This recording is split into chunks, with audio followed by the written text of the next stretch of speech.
In a win for U.S. President Joe Biden, U.S. lawmakers on Friday passed a massive healthcare and climate spending package, an extensive bill that aims to combat climate change, extend healthcare coverage, and raise taxes on corporations.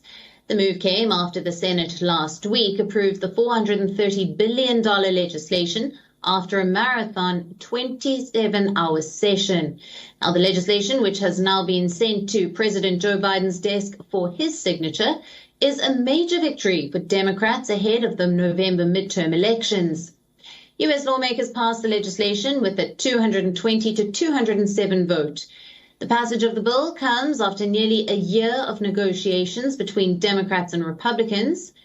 U.S. President Joe Biden, meanwhile, lauded the passing of the bill while hitting out at the Republican lawmakers that voted against the legislation. Listen in. Those that are paying $0 in federal income tax will now have to pay a minimum tax. And America is going to take the most aggressive action we've ever taken in confronting the climate crisis and strengthening the energy security of America and the world, quite frankly. Big drug companies, they spent nearly $100 million to try to defeat this bill. And yet every Republican in the Congress voted against the bill.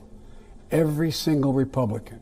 Against lower prescription drug prices, against lower health care costs, against a fairer tax system, against tackling the climate crisis, lower energy costs, and good-paying jobs. And by the way, in the process, we reduced the deficit as well. This is a historic moment. The Democrats sided with the American people, and the Republicans sided with special interests.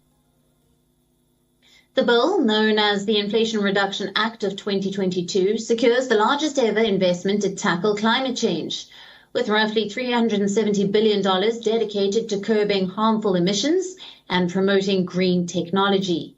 It also aims at slashing the greenhouse gas emissions around 40% by the year 2030.